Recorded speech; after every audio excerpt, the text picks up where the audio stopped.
তো আমি পিয়ালি, আজকে আমি দুটো ম্যাগাজিন নিয়ে আমার যা যা মনে হয়েছে আমি সেটাই শেয়ার করে নেব। প্রথম হচ্ছে 5ই জুনের 2026-এর আনন্দমেলা, যেটার বিষয়বস্তু ছিল দেখতেই পাচ্ছ, বিশ্বকাপ।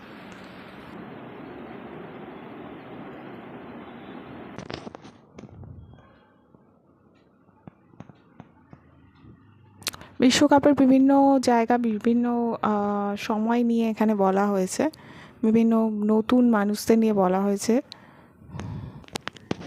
নতুন যে প্লেয়াররা উঠে এসছে বিভিন্ন কান্ট্রি থেকে, সেই জায়গাগুলো নিয়ে বলা হয়েছে। ফুটবলের যে একটা ডেভেলপমেন্ট, একটা ইভলিউশন, সেই জায়গাটা নিয়ে বলা হয়েছে।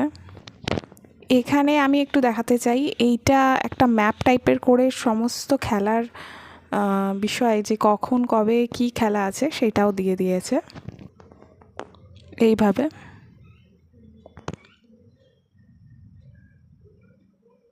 বিভিন্ন স্টেডিয়াম নিয়েও এখানে দেওয়া হয়েছে।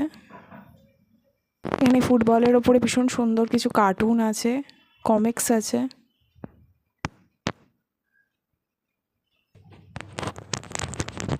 এবারের গল্পগুলো আমার বেশ ভালো লেগেছে। হারজিৎ কৃষ্ণেন্দু মুখোপাধ্যায় এখানে প্রিয়ব্রতবাবুর কিছু স্মৃতিচারণ করে কিছু খেলা নিয়ে গল্প বলবেন, এবং গল্পটা বেশ ভালো লেগেছে আমার, ভালো ছিল। প্রহরীতে দেখা যাবে যে ক্লাবের হয়ে তার বাবা, মানে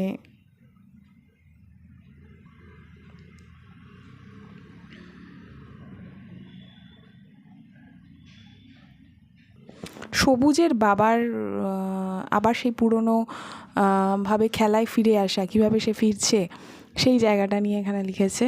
তো এবং শুধু ফিরছেই না, কীভাবে ক্লাবকে জেতার দিকে নিয়ে যাচ্ছে, তো সেই জায়গাটা এখানে বর্ণনা করা হয়েছে। ভীষণ ভীষণ ভালো লেগেছে এই গল্পটা। এই গল্পটা একটা মজার মধ্যে দিয়ে দুজন ভাইয়ের মধ্যে যে ঝামেলা, তারা খেলা, ভাইয়ের মধ্যে যে ঝামেলা, সেটা এবার তারা ফুটবল খেলবে বলে ঠিক করে, এবং তারপর গিয়ে দেখে একটা গরু মাঠে, এবং সে কিছুতেই মাঠ ছাড়ছে না, তাই নিয়ে একটা মজার গল্প।